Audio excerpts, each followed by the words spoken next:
सुप्रभात बच्चों, आज हम अपनी हिंदी पाठ्य पुस्तक में 10वें अध्याय का अध्ययन करेंगे। कामचोर। कामचोर कहानी के लेखक इस्मत चुगताई हैं। इन्होंने बालकों के मनोदशा का वर्णन किया है। बड़ी देर के वाद विवाद के बाद यह तय हुआ कि सचमुच नौकरों को निकाल दिया जाए। आखिर ये मोटे मोटे किस काम के हैं, अर्थात ये बच्चे हैं वह किस काम के हैं। हिलकर पानी नहीं पीते, इन्हें अपना काम खुद करने की आदत होनी चाहिए। कामचोर कहीं के। तुम लोग कुछ नहीं, इतने सारे हो और सारा दिन उधम मचाने के सिवा कुछ नहीं करते। और सचमुच हमें ख्याल आया कि हम आखिर काम क्यों नहीं करते। हिलकर पानी पीने में अपना क्या खर्च होता है, इसीलिए हमने तुरंत हिलाकर पानी पीना शुरू किया। यहाँ पर लेखक कह रहे हैं कि घर में बच्चों की संख्या अच्छी खासी थी, सभी कामचोर थे, पानी भी स्वयं नहीं पीते थे। आलसी स्वभाव और कामचोरी दूर करने के लिए घर के बड़ों ने काफ़ी बहस के बाद में निश्चय किया कि ये बच्चे क्या काम करेंगे। जब बच्चों से कहा गया तो वे बिल्कुल बेकार लोग हैं, सारे दिन कुछ काम नहीं करते, तो वो काम करने के लिए तैयार हो गए और अब पानी पीने के लिए खुद ही पानी पीने के लिए जा रहे हैं। हिलने में धक्के भी लग जाते हैं और हम किसी के दबेल तो नहीं थे, अर्थात किसी से कमज़ोर तो नहीं थे, दब्बू तो नहीं थे, नहीं कोई धक्का दे तो सह जाए। लीजिए, पानी के मटकों के पास ही घमासान युद्ध हो गया। सुरैया उधर लुढ़की, मटके इधर गए, कपड़े भीगे सो अलग। भला काम करेंगे, अम्मा ने निश्चय किया। करेंगे कैसे नहीं, देखो जी, जो काम नहीं करेगा उसे रात को खाना हरगिज नहीं मिलेगा, समझे। लीजिए, बिल्कुल शाही फरमान जारी हो रहे हैं।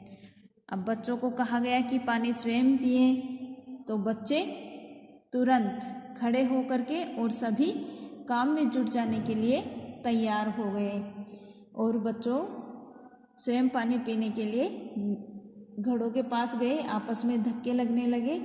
ऐसे में कोई किसी भी बच्चे के धक्का लगे तो वे चुपचाप सहन कर जाए, ऐसा संभव नहीं था। धक्का मुक्की शुरू हो गई और पानी से भरे घड़ों के पास ही बच्चों का संग्राम छिड़ गया, अर्थात बच्चों में आपस में झगड़ा होने लग गया। सुरैया थी, वह लुढ़क करके दूर जा करके गिर गई और जो मटके थे वो टूट गए। यह दृश्य देख करके परिवार की जो अम्मा थी उसने निश्चय किया कि ये बच्चे काम नहीं कर सकते। इस पर घर के जो मालिक थे उन्होंने घोषणा कर दी कि काम कैसे नहीं करेंगे, अगर काम नहीं करेंगे तो रात को खाना नहीं मिलेगा। अब रात को खाना नहीं मिलेगा, यह सुन करके यह लीजिए बिल्कुल शाही फरमान जारी हो रहे हैं कि खाना न देने की धौंस दे करके, और यह तो एकदम राजकीय आदेश के समान था बच्चों के लिए। अब बच्चों को उसको मानना ही था, अर्थात काम करना ही था। हम काम करने को तैयार हैं, काम बताए जाएं। हमने दुहाई दी, बहुत से काम हैं जो तुम कर सकते हो। मिसाल के लिए, यह दरी कितनी मैली हो रही है, आंगन में कितना कूड़ा पड़ा है, पेड़ों में पानी देना है, और भाई मुफ्त तो यह काम करवाए नहीं जाएंगे, तुम सबको तनख्वाह भी मिलेगी। अब्बा मियाँ ने कुछ काम बताए और दूसरे कामों का हवाला भी दिया। मालिक को तनख्वाह मिलती है, अगर सब बच्चे मिलकर पानी डालें तो हे खुदा के लिए नहीं, घर में बाढ़ आ जाएगी। अम्मा ने याचना की, फिर भी तनख्वाह के सपने देखते हुए हम लोग काम पर तुल गए। यहाँ पर लेखक कह रहे हैं कि हम काम करने को तैयार हैं। जब बच्चों को कहा गया कि काम नहीं करोगे तो शाम का खाना नहीं मिलेगा, तो बच्चे सब तैयार हो गए और बोले कि हम काम करने के लिए तैयार हैं, आप तो हमें काम बताओ। काम बताया गया। काम में था कि आंगन में कितना कूड़ा हो रहा है, जो दरी है वह कितनी मैली हो रही है, और पेड़ों में पानी भी दे सकते हो, और यह काम आपसे मुफ्त में नहीं करवाए जाएंगे, इनकी आपको तनख्वाह भी मिलेगी। तनख्वाह भी मिलेगी। अब्बा मियाँ ने कुछ और काम बताए। अब बच्चों के मन में लालच आ गया कि अगर उन्हें तनख्वाह मिलती है, माली को भी अब्बा मियाँ ने उदाहरण भी दिया कि जिस तरह से माली को पेड़ों में पानी देने के लिए तनख्वाह मिलती है, उसी तरह से आपको भी मिलेगी। तो अगर सब बच्चों ने मिलकर पानी लगा देंगे तो यह पैसा बचेगा और ये पैसा बच्चों को मिल जाएगा। लेकिन अम्मा थी, उसने मना कर दिया, क्योंकि अम्मा जानती थी कि वे बच्चे काम को ढंग से नहीं कर पाएंगे और सारे घर में पानी ही पानी फैला देंगे। इसीलिए अम्मा ने कहा कि यह याचना की, अर्थात यह विनती की कि आप यह सब काम बच्चों से मत करवाओ। लेकिन बच्चों ने घोषणा का बिना इंतजार किए ही सारे काम शुरू कर दिए। एक दिन फर्शी दरी बहुत से बच्चे जुट गए और चारों ओर से कोने पकड़कर झटकाना शुरू किया। अब दरी को साफ करने के लिए सभी बच्चे उस दरी पर टूट पड़े और चारों तरफ से दरी को पकड़ करके और उसको झटकने पटकने लग गए। 2-4 ने लकड़ियां लेकर धुआंधार पिटाई शुरू कर दी और 2-4 बच्चों ने लकड़ियां ले ली और दरी को पीटना शुरू कर दिया। सारा घर धूल से अट गया, अर्थात सारा घर है वह धूल से सन गया। खांसते खांसते सब बेदम हो गए। सारी धूल जो दरी पर थी, जो फर्श पर थी, सबके सिरों पर जम गई और नाकों और आंखों में घुस गई। बुरा हाल हो गया सबका। हम लोगों को तुरंत आंगन में निकाला गया। वहां हम लोगों ने फौरन झाड़ू देने का फैसला किया। अब हम लोगों को वहां से निकाला गया और वहां पर हमने झाड़ू लगाने का फैसला कर लिया। झाड़ू क्योंकि एक थी और तनख्वाह लेने वाले उम्मीदवार बहुत, इसलिए क्षण भर में ही झाड़ू के पुर्जे पुर्जे उड़ गए। जितनी सीखे जिसके हाथ पड़ी वह उनसे ही उल्टे सीधे हाथ मारने लगा। अम्मा ने सिर पीट लिया, भाई ये बुजुर्ग काम करने दे तो इंसान काम करे।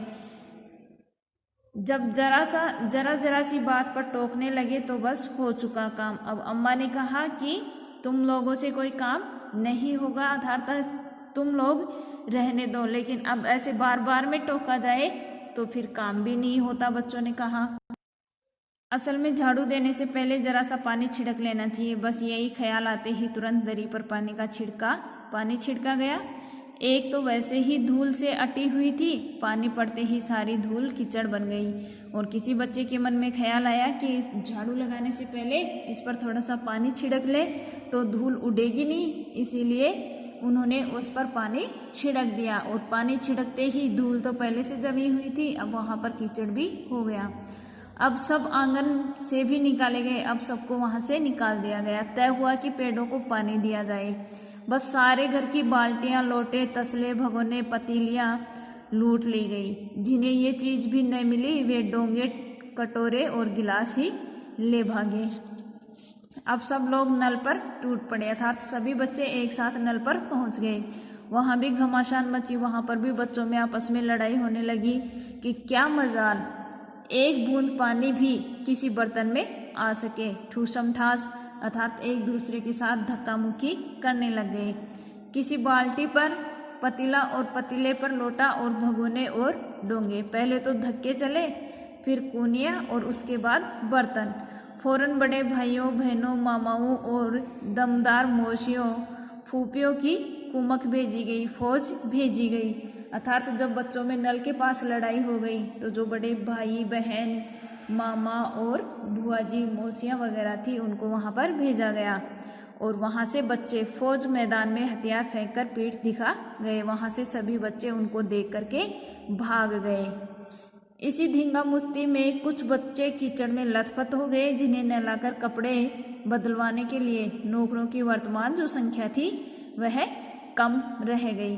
पास के बंगलों से नौकर आए और 4 आना प्रति बच्चा के हिसाब से नहलवाए गए, अर्थात पड़ोसी के नौकर भी बुलाने पड़े। हम लोग कायल हो गए कि सचमुच यह सफाई का काम अपने बस की बात नहीं और न ही पेड़ों की देखभाल हमसे हो सकती है। कम से कम मुर्गियां ही बंद कर दे। अब बच्चों ने सोचा कि ये सफाई का काम और पेड़ों में पानी देने का काम तो अपन से नहीं होगा, लेकिन हम मुर्गियों को तो बंद कर सकते हैं। बस शाम ही से जो बांस छड़ी हाथ पड़ी, मुर्गियां लेकर हाँकने लगे। चल दड़बे, दड़बा रहता है मुर्गियों के जो रहने का स्थान है उसको बोलते हैं। पर साहब मुर्गियों को भी किसी ने हमारे विरुद्ध भड़का रखा था। उठपटांग इधर उधर कूदने लगी। बच्चे जैसे ही मुर्गियों को बंद करने के लिए ले जाने लगे, मुर्गियां इधर उधर दौड़ने लगी। 2 मुर्गियां खीर के प्यालों से जिन पर आया चांदी के वर्क लगा रही थी, दौड़ती फड़फड़ाती हुई निकल गई। और तूफान गुजरने के बाद पता चला कि प्याले खाली है और सारी खीर दीदी के कामदानी के दुपट्टे और ताजे धुले सिर पर लगी हुई है। अर्थात जब वो मुर्गियां निकल गई उसके बाद में पता चला कि सारी खीर है वह दीदी के दुपट्टे पर गिर गई है। एक बड़ा सा मुर्गा अम्मा के खुले हुए पानदान पर कूद पड़ा और कत्थे चूने में लुथड़े हुए पंजों को लेकर नानी अम्मा की सफ़ेद दूध जैसी चादर पर छापे मारते हुए निकल गया। एक मुर्गी दाल की पतीली में छपाक मारकर भागी और सीधी जाकर मोरी में इस तेजी से फिसली कि सारी कीचड़ मौसी जी के मुंह पर पड़ी, जो बैठी हुई हाथ मुंह धो रही थी। मोरी का मतलब गंदे पानी की नाली। कि उनमें से एक मुर्गी दाल की पतीली में से छपाक मारकर भागी और सीधी जाकर के नाली में इस तरह से फिसली कि जो कीचड़ था वह मौसी के मुंह पर आ पड़ा। इधर सारी मुर्गियां बेनकेल का ऊंट बनी चारों तरफ दौड़ रही थी, एक भी दड़बे में जाने को राजी न थी।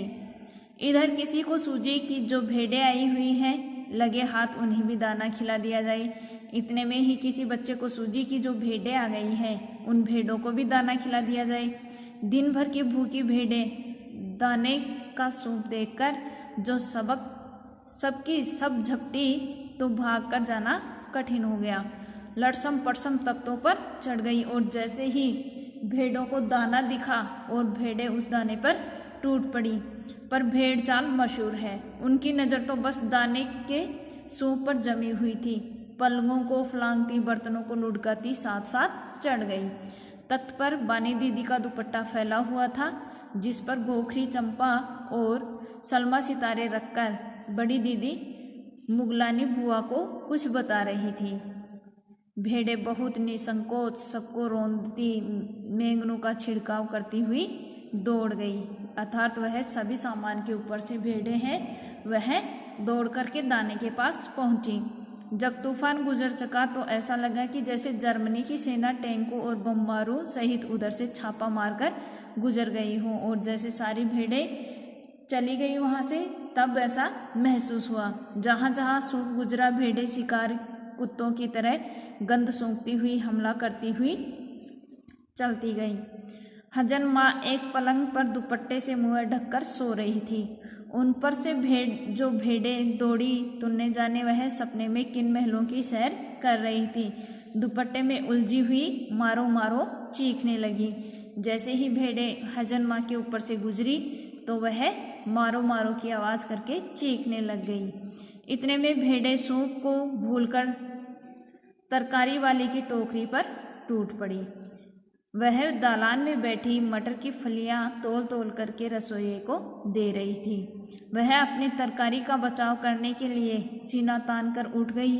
लेकिन आपने कभी भेड़ों को मारा होगा तो अच्छी तरह से देखा होगा। यहाँ पर लेखक कह रहे हैं कि भेड़ों को मारते हैं तो देखते हैं कि ऐसा लगता है जैसे रुई के तकिए को कूट रहे हो। भेड़ को चोट नहीं लगती, बिल्कुल यह समझकर कि आप उनसे मजाक कर रहे हैं, वह तो अपने आप पर ही चढ़ बैठेंगी। जरा सी देर में भेड़ों ने तरकारी छिलकों समेत अर्थात जो सब्जी बेचने वाली थी उसकी सभी सब्जियों को खा करके अपने पेट की कढ़ाई में छोंपी, अर्थात उसकी सभी सब्जियां खा गई।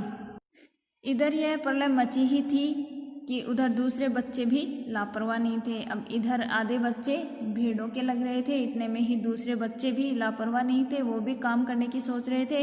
इतनी बड़ी फौज थी जिसे रात को खाना न मिलने की धमकी भी मिल चुकी थी।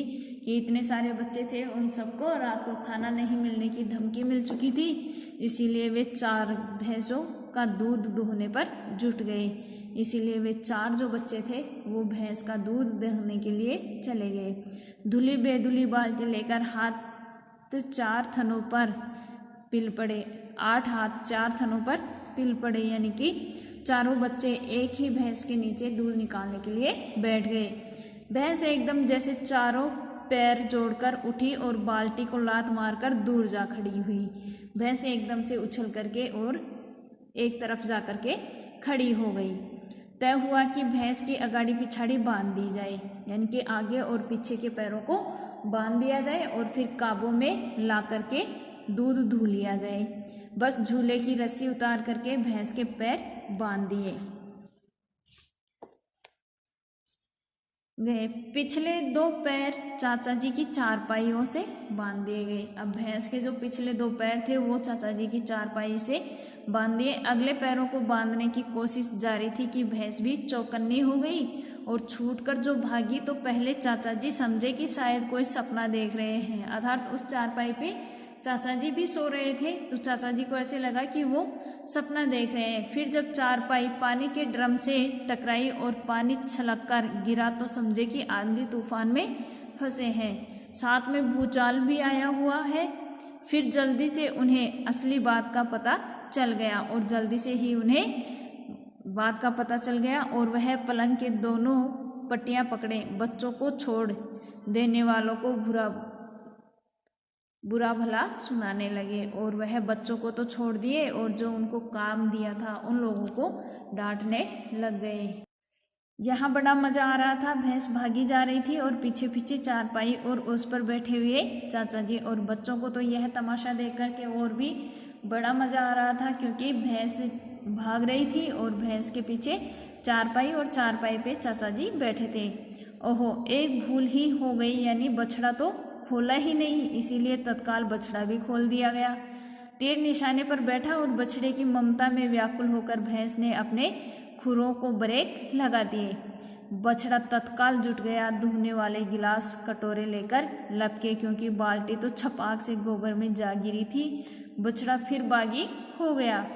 कुछ दूध जमीन पर और कपड़ों पर गिरा। 2-4 धारें गिलास कटोरों पर भी पड़ गई।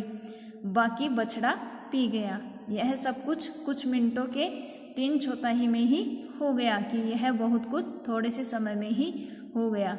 घर में तूफान उठ खड़ा हुआ। ऐसा लगता था जैसे सारे घर में मुर्गियां, भेड़ें और टूटे हुए तसले, बाल्टियां, लोटे, कटोरे और बच्चे थे। बच्चे बाहर किए गए, मुर्गियां बाग में हकाई गई, मातम सा मनाती तरकारी वाली के आंसू पहुँचे गए और अम्मा आगरा जाने के लिए सामान बांधने लगी। या तो बच्चा राज कायम कर लो या मुझे ही रख लो। अब जो अम्मा जी हैं वह आगरा जाने के लिए तैयार हो गई कि या तो तुम बच्चों का राज कायम कर लो या फिर मुझे रख लो, नहीं तो मैं चली मायके। अम्मा ने चुनौती दे दी और अब्बा ने सबको कतार में खड़ा करके पूरी बटालियन का कोर्ट मार्शल कर दिया। अगर किसी बच्चे ने घर में की किसी चीज़ को हाथ लगाया तो बस रात का खाना बंद हो जाएगा।